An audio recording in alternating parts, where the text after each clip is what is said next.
किसान आंदोलन के 62वें दिन यानी 26 जनवरी को किसान परेड होने वाली थी, हुई भी, और किसान ट्रैक्टर के साथ बड़ी तादाद में लाल किले पहुंचे और वहां धार्मिक झंडा भी फहराया। पुलिस की ओर से ताबड़तोड़ लाठियां चलाई गई और आंसू गैस के गोले दागे गए। किसान और पुलिस के बीच झड़प भी हुई, जिसमें किसान और जवान दोनों घायल हुए। इस पर रवीश कुमार ने अपने फेसबुक पेज पर लिखा है कि गृह मंत्रालय से सवाल नहीं करना चाहिए, क्योंकि अब सवाल नहीं करना ठीक रहता है। गृह मंत्री की क्या जवाबदेही है? अब यह सवाल नए सिलेबस से बाहर किया जा चुका है। शिवराज पाटिल आखिरी गृह मंत्री थे जिनसे सवाल किया जाता था। कल की हिंसक घटना के बाद खबर आती है कि गृह मंत्री ने उच्च स्तरीय बैठक की और दिल्ली में अतिरिक्त सुरक्षा बलों की तैनाती के आदेश दिए हैं। किसानों की परेड होने वाली थी। दिल्ली, हरियाणा और यूपी के पुलिस अधिकारी लगातार किसान नेताओं के साथ बैठक कर रहे थे। क्या गृह मंत्री उन अधिकारियों के साथ बैठक कर रहे थे? हालात की गंभीरता का जायजा ले रहे थे? क्या पहले ऐसी कोई खबर आई थी? इन सब सवालों के जवाब अटकलों से नहीं दिए जाने चाहिए, बल्कि पूछा जाना चाहिए। रवीश कुमार आगे लिखते हैं कि 2 महीने से किसानों को दिल्ली आने से रोका गया। परेड के पहले ही साफ हो गया था कि एक धड़ा दिल्ली आने की बात कर रहा है, तो ऐसे में पुलिस ने उस धड़े को लेकर क्या योजना बनाई थी? इतनी बड़ी संख्या में किसान दिल्ली की सीमा पर आ चुके थे, उनमें से किसी भी हिस्से के तय कार्यक्रम से छिटकने की आशंका तो रही ही होगी। ऐसी स्थिति में दिल्ली के भीतर सुरक्षा की क्या तैयारी थी? दिल्ली पुलिस को अतिरिक्त बलों का कितना बैकअप दिया गया था? क्या लाल किले से लेकर आईटीओ तक एक धड़े को आने दिया गया? एक ठोस जवाब मिलेगा या नहीं, पता नहीं। लाल किले के साथ जो होने दिया गया वह शर्मनाक है। इस ऐतिहासिक इमारत को क्षति पहुंची होगी, लेकिन मुद्दा बनाया जा रहा है तिरंगा को लेकर। एक दिन पहले खबर आई कि हरियाणा के मंत्री तिरंगा फहराने के तय कार्यक्रम में शामिल नहीं होंगे। उन्हें जिला मुख्यालयों में जाना था और जिसका कार्यक्रम तय था। इसे लेकर तो सब चुप है कि मंत्री कैसे तिरंगा फहराने के कार्यक्रम से पीछे हट सकते हैं। जवान तो उसी के लिए जान देता है, वो तो पीछे नहीं हटता। तिरंगा के बहस में आने से बहस बन जाती है। इसीलिए आप गोदी मीडिया और आईटी सेल का कुछ नहीं कर सकते। लेकिन हिंसा हिंसा है, ये अक्सर किसी भी आंदोलन को तोड़ने के काम आती है। हिंसा से किसका मकसद पूरा हुआ, इसे लिखकर बताने की जरूरत नहीं है। किस खेमे में उत्साह है, इसे बताने की जरूरत नहीं है। रवीश कुमार ने आगे लिखा कि दिल्ली पुलिस के 80 से अधिक जवान घायल हो गए हैं। लाल किले का एक वीडियो है जिसमें पुलिस के जवान जान बचाने के लिए नीचे गिर रहे हैं। उसी पुलिस के जवान गाजीपुर बॉर्डर पर आंसू गैस के गोले दाग रहे हैं। वहां भी पुलिस किसानों की तुलना में गिनती में कम है। आपने इसका वीडियो देखा होगा कि फुट ओवर ब्रिज से 10-20 जवान आंसू गैस के गोले दाग रहे हैं। उसी दिल्ली पुलिस के जवान लाल किले के से नीचे कूद रहे हैं। क्या दिल्ली पुलिस की ये ट्रेनिंग है? इन जवानों की जान बचाने के लिए पुलिस के बाकी दल क्यों नहीं आगे आए? क्या कार्यवाही की? क्यों नहीं बैग दिया?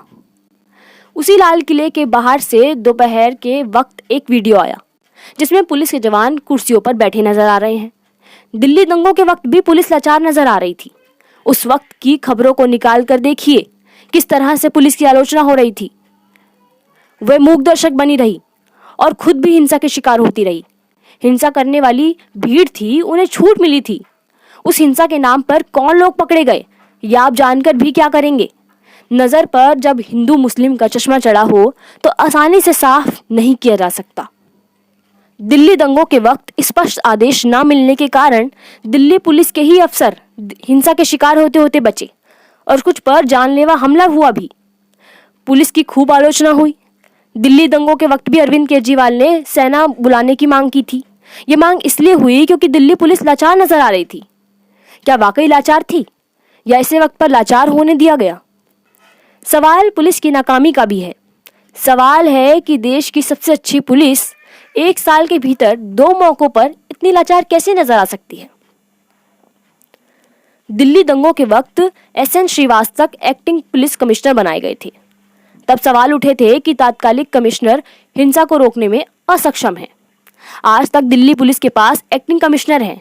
एसएन श्रीवास्तव साहब की कार्यकुशलता और अनुभव की काफी चर्चा हुई भी, लेकिन सोचिए, दिल्ली राजधानी है और यहाँ फुल टाइम कमिश्नर नहीं है।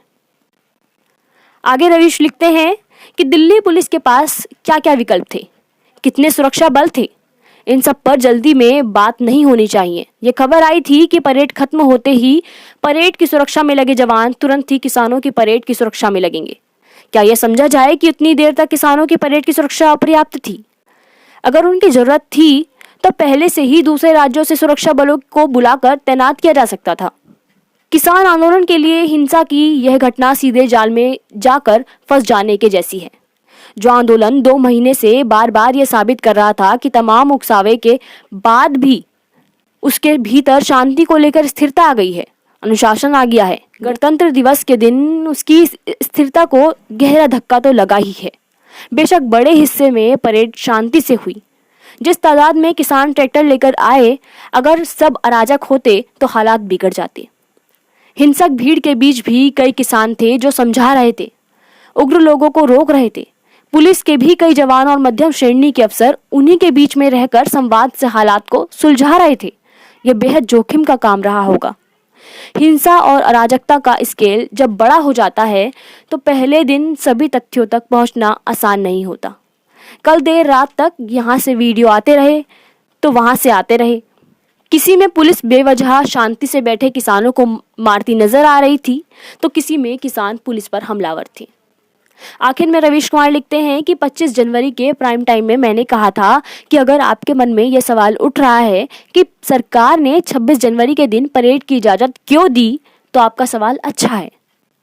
जवाब मेरे पास नहीं है, बाद में पता चलेगा। अब पता चल रहा है, सत्ता को हिंसा का वीडियो फुटेज मिल गया है। अब यही वीडियो फुटेज किसान आंदोलन पर भारी पड़ेगा। गोदी मीडिया के फैलाए आतंकवादी होने के नैरेटिव से किसान मुश्किल से बाहर आए या आ ही नहीं सके।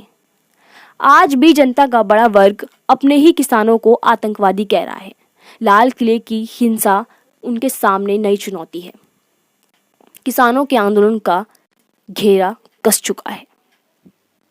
खबरों में बने रहने के लिए फोरम 4 को सब्सक्राइब करें और नोटिफिकेशन पाने के लिए बेल आइकन दबाएं।